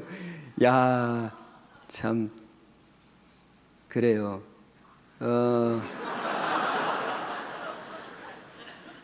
아마 이 쓰신 목사님은 아마 이게 잘 읽어지실 것 같아요. 그죠? 예. 이 많은 묵상을 하신 거잖아요. 제가 어느 지역교회에서 어떤 어르신이 편지를 보내왔어요. 제가 그걸 사진 찍어 놓은 건데, 구원받은 지 14년에 성경 12통독 달성함.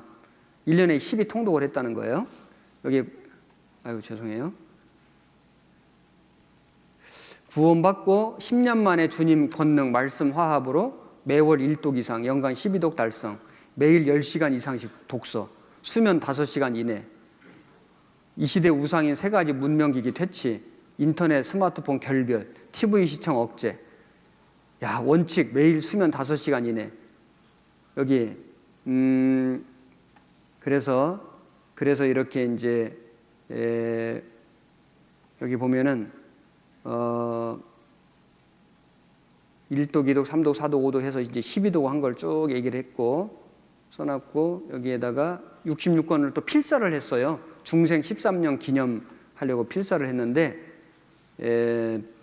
필사를 해가지고 여기 보면은 필사 기간, 소요일수 52일, 121일 뭐 쭉 해가지고 소요 펜수, 펜이 몇 개 들었는지까지 표시를 해놓으셨는데 그래서 2년 27개월 그러니까 약 2년 27개월 792일이 소요돼가지고 7,920시간 볼펜 샤프 뭐라고 돼 있는데 여기 60만 원어치를 썼다는 60만 원어치가 들어갔다고 그래서 성경을 필사했다. 야, 대단하시죠? 여러분 물론 여러분들은 학생이고 직장인이고 하루 10시간씩 성경이 읽는 것이 가능치는 않을 수 있어요. 하지만 이런 마음은 우리가 좀 배울 필요가 있다. 이런 마음. 그리고 하나님 말씀을 우리는 행해야 된다. 그냥 이런 뜻이구나. 이게 이런 뜻이었어? 깨닫는 기쁨만 가지고 그걸 내 거라고 생각하면 안 돼요. 여러분 잘 생각해 봐요. 하나님 말씀에 내가 진정으로 순종하지 않는다면은 그 말씀은 내 것이 아니에요. 알고 있는 거예요. 행하지 않으면 내 것이 아니에요. 자기 게 아니에요. 행함이 없는 믿음은 죽은 것이다. 잘 알고 계시죠? 그리고 이 말씀을 우리는 전해야 된다. 잘 읽었어요. 잘 들었어요. 깨달았어요. 말씀에 순종해요. 결과적으로 어떻게 하는 거예요? 말씀을 전하는 거예요. 깨달은 말씀을, 복음을 전하는 거예요. 우리가 눈물을 흘리며 씨를 뿌리는 자는 기쁨으로 거두리로다. 울며 씨를 뿌려 나가는 자는 정녕 기쁨으로 단을 가지고 돌아오리로다. 잘 아시죠? 이 복음의 말씀을 내가 듣고 읽고 배우고 깨닫고 이 알고 있는 이 너무나 분명한 이 복음의 말씀을 가지고 전하러 가는 거예요. 근데 눈물로 가는 거예요. 눈물로. 아셔요? 산을 넘는 자의 발이 어찌 그리 아름다운 거. 고난인 거예요. 여러분, 그게 진짜 성경을 깨닫는 거예요. 그냥 머리로 지식으로 저 말씀 내가 알고 있는 말씀이고 내가 들은 말씀이고 그게 전부가 아니고 그 말씀을 눈물을 흘리며 산을 넘는 자의 발, 고난과 함께 눈물과 함께 전하는 것이 진짜 성경을 아는 것이다. 그리고 이 성경은 창세기부터 계시록까지 누구의 이야기냐? 예수님 이야기예요. 모든 성경은 예수님을 증거하고 있다. 예수님을 의미하고 있다. 여기 이 영상 하나 같이 보겠습니다.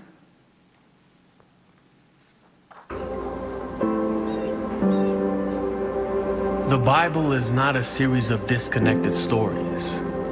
It is a single narrative in which every story, every character points beyond itself to one who is greater. The story of Adam and Eve is not just about the first man and woman. There is a true and better Adam who passed the test in the garden and whose obedience is ascribed to us. There is a true and better Abel who, though innocently slain, has blood that cries out not for our condemnation, but for our acquittal.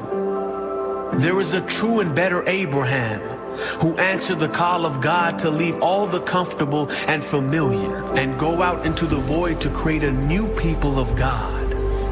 There is a true and better Isaac, the son of laughter, of grace, who was not just offered up by his father on the mount, but was truly sacrificed for us all. There is a true and better Jacob, who wrestled and took the blow of justice we deserve, so we, like Jacob, only receive the wounds of grace that wake us up and discipline us. There is a true and better Joseph, who at the right hand of the king forgives those who betrayed and sold him and uses his new power to save them. There is a true and better Moses who stands in the gap between the people and the Lord and who mediates a new covenant.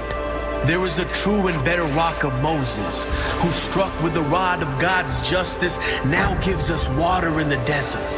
There is a true and better Job, the truly innocent sufferer, who then intercedes for and saves his foolish friends. There is a true and better David, whose victory becomes his people's victory, though they never lifted a stone to accomplish it themselves. There is a true and better Esther, who didn't just risk losing an earthly palace, but lost the ultimate heavenly one, who didn't just risk his life, but gave his life to save his people. There is a true and better Jonah, who was cast out into the storm so that we could be brought in. There is a true and better Passover lamb, innocent, perfect, helpless, slain so the angel of death will pass over us. He's the true temple, the true prophet, the true priest, the true king, the true sacrifice, the true lamb, the true light, and the true bread. The Bible is not a series of disconnected stories. It is a single narrative that points to one person, Jesus. 여러분, 성경은 한 분을 증거하고 있죠. 예수님. 구약은 예수님을 약속했고, 그 약속하신 예수님이 오셨고, 그 예수님이 하신 모든 말씀, 약속들이 신약이에요. 성경은 예수님의 이야기죠. 성경에 나오는 모든 인물들은 다 예수님을 증거하는 거예요. 아담, 아벨, 아브라함, 이삭, 야곱, 요셉 다 예수님의 모형이 되고 예수님을 증거하는 거예요. 그리고 결국 그 예수님 오신 거예요. 그 예수님은 우리의 구주가 되셨어요. 나의 주인이 되셨어요. 그 예수님 우리가 알아가야 되지 않아요? 그 예수님과 동행하고 그 예수님의 뜻을 깨닫고 그 예수님의 일을 하고 그러다 예수님을 만나는 거예요. 성경을 모르고는 불가능해요. 성경을 통해서 예수님을 계속 만나는 거예요. 성경을 통해서 예수님을 배워요. 성경 통해서 예수님을 닮아가요. 성경 통해서 예수님의 일을 해요. 성경 없이는 아무것도 할 수 없어요. 구원도 받을 수 없고 신앙이 성장되지도 않고 열매도 없고 사명감도 없고 하나님과 상관없이 살아요. 성경 없이는 아무것도 할 수 없어요. 성경 있으면 모든 걸 할 수 있어요. 그런데 오늘날 성경 공부에 방해가 되는 것들이 많이 있어요. 제가 3가지만 얘기해 볼게요. 성경 공부에 방해가 되는 3가지. 첫째, 스마트폰. 둘째, 게으름. 셋째, 세상 죄. 이걸 한번 생각해 봅시다. 성경 공부 하기 싫은 사람 거의 없어요. 구원받은 사람이라면 성경 읽고 싶어요. 성경 배우고 싶어요. 알고 싶어요. 맞아요. 그 마음이 있어요. 그런데 그 마음을 방해하는, 회방하는 적들이 있어요. 가장 큰 적 3가지. 스마트폰, 게으름, 죄. 스마트폰은 지금 모든 사람들에게 사실 문제입니다. 이 스마트폰 때문에 구원 못 받는 사람도 있어요. 스마트폰 때문에 신앙생활 못 하는 사람도 있어요. 스마트폰 때문에 성경을 못 읽어요.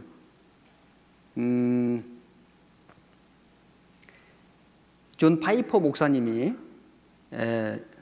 설교하신 내용 중에 이런 내용이 있어요. 한번 들어보시죠. This is an iPhone, and so you can do anything with this. And then you got the iPad, which is even cooler, right? And then you've got your computer, which has access to 10 million interesting things at any moment. So this is the new challenge. I don't think it's qualitatively different. It's just entertainment and prevalent and video different, and therefore seems to be worse. That is the temptation to be distracted is harder probably to resist today than ever. Maybe you're wrong about that, but it's hard. So here's what he said. Brethren, if you are ever so much taken up with any enjoyment that it takes away your love for prayer or for your Bible, then you are abusing this world. Oh, sit loose to this world's joy. The time is short. I stood by the side of a dying man last week. Was it week before? When Bob passed away at age 50. And then I went 2 hours after he had died and stood by him again. I just thought, he didn't care about this anymore. He really did not care at all how cool this is in those last days. The fog had blown totally away. His priorities were totally different. And preach to yourself, reason with yourself about these things. The fascination we have with the newness of these things and what there is to find out there can be so undoing to our affections for Christ and our devotion to prayer and His Word. 자, 여러분, 스마트폰, 컴퓨터, 인터넷 우리 생활에 필수적인 것들인 건 맞아요. 그걸 무조건 하지 말자는 건 아니에요. 그런데 우리가 이것들을 도구로 사용할 수 있어야 되지 우리가 그것들의 도구가 돼서는 안 되잖아요. 여러분이 도무지 나는 이 스마트폰이 절제가 안 된다. 이것 때문에 신앙생활이 안 된다. 이것 때문에 내가 성경을 읽을 수가 없다. 그러면 저는 스마트폰을 폴더폰이나 뭐 인터넷이 안 되는 뭐 이런 걸로 한번 바꿔보는 것을 권장하고 싶어요. 안 된다면, 절제가 안 된다면은 없애는 거예요. 뭐 통화만 할 수 있으면 되잖아요. 안 되면 그렇게 하라는 거예요. 안 되면. 그게 내가 절제가 안 된다면 1년간이라도 6개월이라도 한번 해보라는 거예요. 절제해야 된다. 규칙을 정해야 된다. 뭐 사용 시간을 제한한다. 기타 등등. 여러분 이것이 내가 성경을 읽는데 또 신앙생활 하는 데 절대적인 문제가 되고 해방이 된다. 이걸 절제해야 됩니다. 이걸 해결하지 않고는 아마 어떤 삶의 변화가 없을 거예요. 성경 공부 방법을 아무리 배워도 이게 여기서 이 절제가 안 되면은 아무 소용이 없어요. 그 다음에 게으른 사람은 아무것도 할 수 없어요. 좀 더 자자, 좀 더 졸자, 손을 모고 좀 더 눕자 하니 네 빈궁이 강도같이 오며 네 곰핍이 군사같이 이르리라. 잠언 24장 말씀 아시죠? 좀 더 자자, 졸자, 눕자 하니 빈궁이 강도같이 오며. 강도는요 와서 다 뺏어가는 거예요. 좋은 걸 다 뺏어가요. 게으른 사람은 다 뺏겨요. 곰핍이 군사는 와서 죽이는 거예요. 좋은 걸 다 죽여요. 게으른 사람은 다 뺏겨요. 좋은 것이 다 사라져요. 영성이 사라져요. 열정이 사라져요. 사명감이 사라져요. 살았으나 죽은 자처럼 돼요. 그리고 세상의 죄요. 죄를 가까이 하는 사람은 성경이 멀어진다. 당연해요. 여러분 남 모르게 은밀하게 형제자매 모르게 죄를 짓고 있어요. 양심에 걸려요. 성경이 안 읽어져요. 성경이 멀어져요. 성경이 멀어진다고. 멀어져요. 양심에 찔려서 볼 수가 없어요. 성경이 멀어지면 죄가 가까이 다가와요. 그러면 성경을 가까이 하면 죄가 멀어져요. 맞아요. 마귀는 온갖 덫을 놓고 있다. 이거 보세요. 이게 덫이에요. 짐승 잡는 덫, 쥐덫. 딱 걸리면요, 쥐가 꼼짝도 못해요. 이거 봐요. 쥐덫에 걸린 거예요. 꼼짝도 못해요. 도망 못 가요. 상자 안에 짐승이 좋아하는 먹이를 두고 짐승의 먹이를 건드리면 문이 닫힌다. 또 당기면 조여질 수 있도록 고리를 만든 뒤 나무에 묶는다. 짐승이 지나가다가 다리가 올무에 걸린다. 발을 빼려고 잡아당길수록 매듭이 조여져서 빠지지 않는다. 딱 걸렸죠? 못 빠져나와요. 이봐요. 덫에 딱 걸린 거예요. 아무리 큰 짐승도 덫에 걸리면 뭐 꼼짝도 못해요. 도망 못 가. 물살이 들어가는 쪽을 입구로에 통발을 놓는다. 물고기가 입구로 들어가면 물살 때문에 입구로 다시 나오기가 어렵다. 한 번 들어가면 못 빠져나와요. 이게 덫이라고요. 그런데 짐승 덫만 있는 게 아니에요. 마귀가 놓는 덫이 있어요. 온갖 종류의 덫이 있어요. 죄의 덫이요. 죄로 유혹을 하는 거예요. 한 번 빠지면 못 나와요. 꼼짝을 못 해. 동물이 빠져나오지 못할 정도의 깊이로 구덩이를 판다. 나뭇가지나 풀을 이용하여 위를 덮고 깨어낼 먹이를 놓아둔다. 동물이 지나가다 덮개를 밟으면 성공. 못 나와요. 못 나와. 짐승이 벼락틀 아래에 있는 먹이를 먹다가 받침대를 건드리면 무거운 틀이 무너진다. 이게 다 덫이에요. 많은 종류의 덫이 있죠. 그런데 사단 마귀가 놓는 덫, 돈을 쫓아가요. 돈에 딱 붙잡히면은 꼼짝 못해. 성적인 거에 딱 붙잡히면은 꼼짝 못해. 스마트폰, 인터넷에 딱 붙잡히면은 꼼짝 못해. 이게 덫이에요. 스마트폰의 덫, 이 성적인 덫, 돈의 덫에 걸려서 딱 잡히면은 이제 아무것도 할 수 없는 거예요. 사단 마귀가 온갖 종류의 덫을 놓고 있잖아요. 여러분, 성경 공부하는 방법을 잘 배우는 것도 필요해요. 그런데 이 덫을 끊어내는 것, 덫에 걸리지 않는 것, 덫을 조심하는 것, 이게 사실은 먼저예요.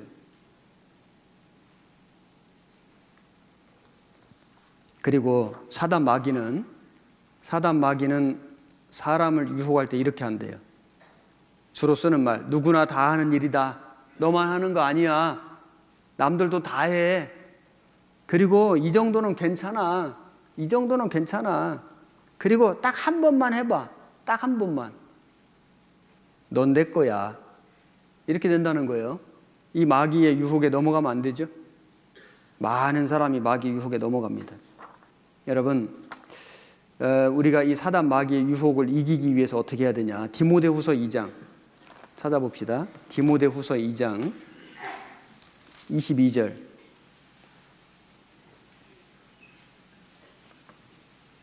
같이 읽겠습니다. 또한 네가 청년의 정욕을 피하고 주를 깨끗한 마음으로 부르는 자들과 함께 의와 믿음과 사랑과 화평을 좇으라. 청년의 정욕을 피하고, 먼저는 피해야 돼요. 여러분, 요셉이 보디발 아내가 유혹할 때 옷을 벗어버리고 도망갔죠? 죄를 지을 수 있는 곳에는 가지를 말아야 돼요. 피해야 된다고요. 그 자리를 피해야 돼요. 그 죄를 지을 수 있는 상황을 피해야 돼요. 가서 막 하나님 도와주세요. 그게 아니고 안 가면 된다고요. 그 상황에서 막 어떻게 해요가 아니고 상황을 안 만들면 된다고요. 모르고 갔는데 그런 상황이 되면 빨리 피해 나와야 되고요. 그래서 여기 보면 청년의 정욕을 피하고, 그 다음에 주를 깨끗한 마음으로 부르는 자들과 함께, 형제자매들과 함께 교제하고 동고동락하고, 그러면 죄를 피할 수 있어요. 죄를 지으면서 형제자매들과 교제가 안 돼요. 사실은 동고동락이 안 된다고요. 죄를 정리하고 피하고 형제자매들과 함께 교제하고 의와 믿음과 사랑과 화평을 좇아가라. 좇으라, 이 말은 막 전심전력하고 다름박질하라, 그 말입니다. 우리는 나쁜 습관을 버리고 좋은 신앙의 습관을 기르려갈 필요가 있습니다. 이거는 그냥 되는 게 아니에요. 무수히 많은 연습과 반복으로 되는 거다. 에스라 7장을 보겠습니다. 에스라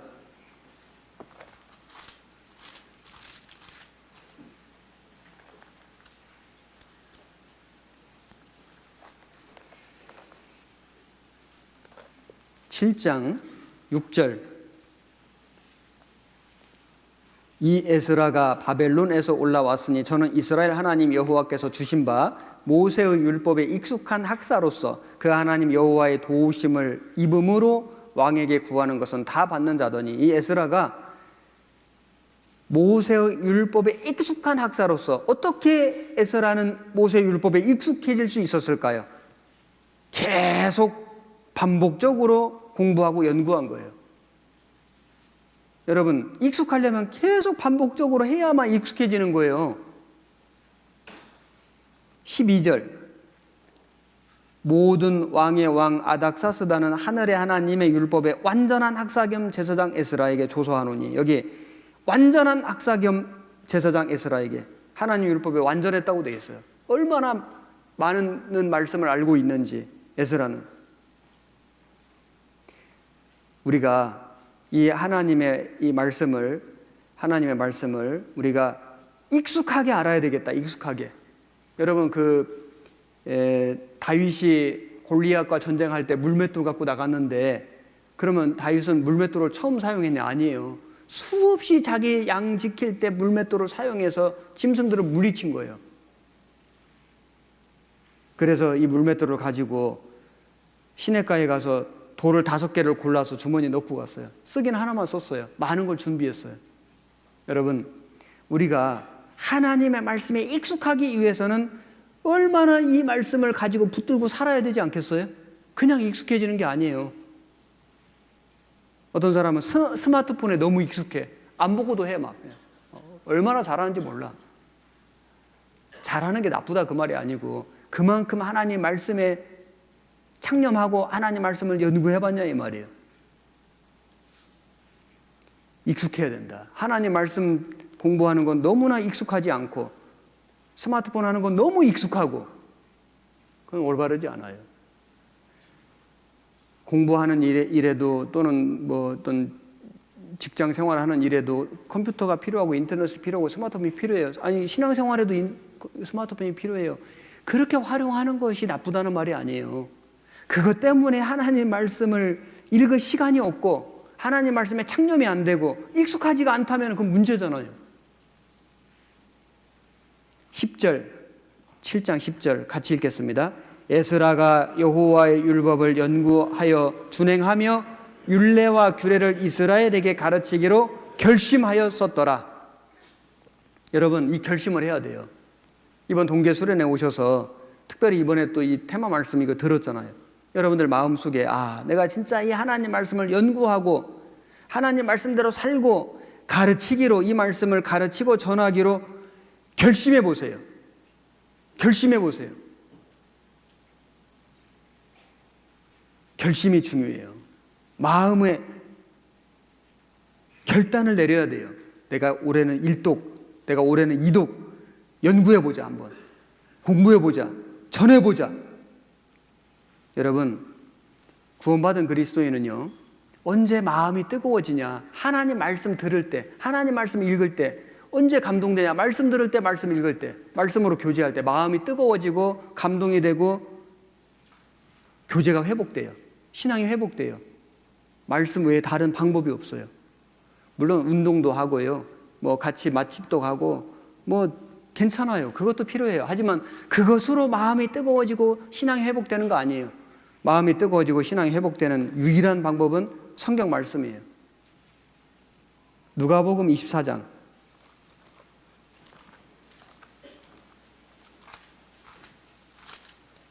28절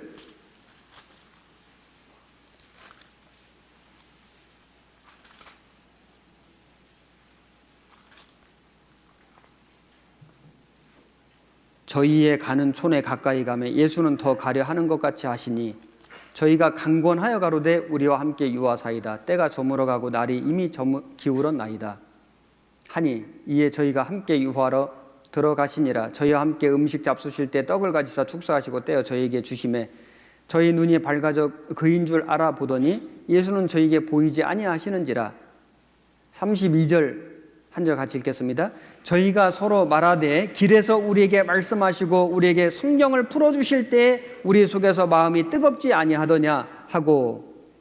여러분, 이 엠마오로 돌아가던 두 제자가 이제 예수님을 만났고 예수님이 선지자의 글을 시작하여 모든 성경에 선바 자기에 관한 것을 자세히 설명하시니라. 27절에 보면 성경을 쫙 풀어주신 거죠. 풀어주시고 그리고 더 가려 하는 것 같이 하시니 왜 예수님이 더 가려 하는 것 같이 하셨을까요? 그들이 어떻게 반응하는지를 보신 거예요. 그런데 그들이 강권하여 가로되 우리와 함께 유하사이다. 강권하여 가로되 정말 예수님을 간절히 찾는 사람, 예수님을 붙드는 사람에게 예수님은 붙잡히시는 거예요.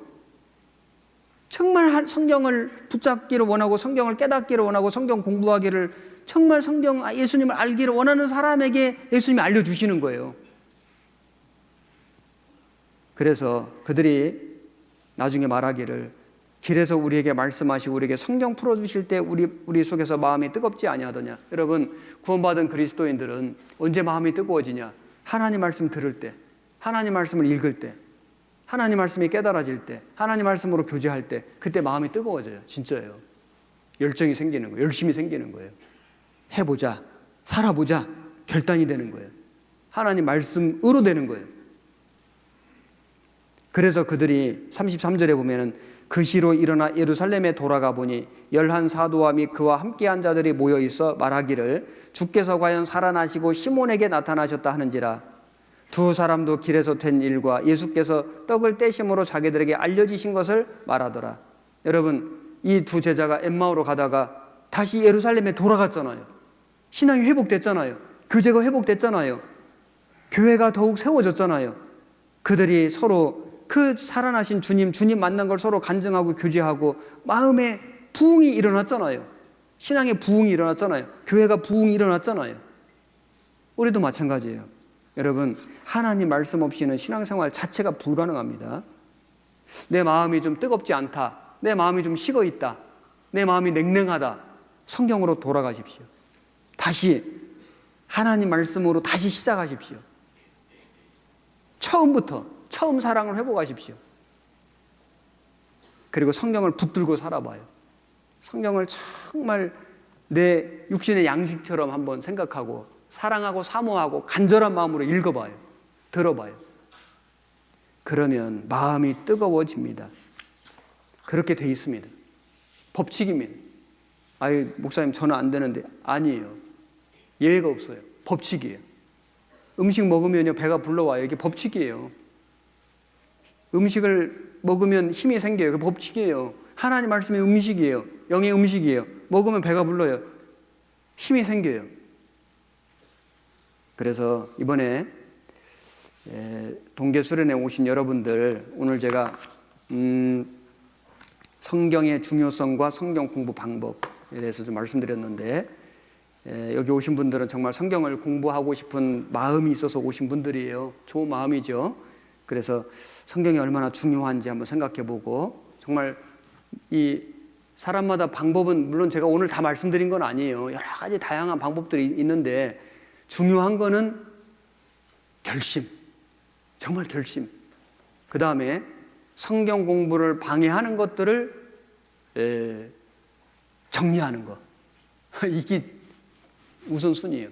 성경 공부를 방해하는, 신앙생활을 방해하는 것들을 정리하기, 절제하기, 규칙을 세우기, 그리고 마음에 결심하기, 시작하기. 해보셔요. 아시겠죠? 기도하겠습니다. 고마우신 우리 아버지 하나님, 이번 동계 수련회 우리에게 말씀으로 함께 해주시고 교제케 해주시는 거 감사드립니다. 주님 오실 날이 너무나 가까운 마지막 때 우리가 살고 있습니다. 우리를 청년의 때에 불러주신 하나님 정말 감사합니다. 우리 믿음의 청년들 하나님 말씀을 가까이 하고 하나님 말씀으로 무장해서 하나님의 일꾼이 되고 하나님의 군사가 되고 하나님의 복음을 들고 사람들에게 또 다른 나라에 하나님이 명하시는 모든 곳에 갈 수 있기를 간절히 바랍니다. 하나님의 말씀을 가까이 하고 하나님 말씀으로 무장하고 하나님 말씀으로 감동받고 살아가는 우리 청년들이 되게 도와주옵소서. 우리의 마음이 뜨거워지고 부흥되고 그리고 우리 교회가 더욱 더 부흥되어서 주님께 영광 돌리는 삶을 살 수 있게 도와주옵소서. 예수님 이름으로 기도드렸습니다. 아멘.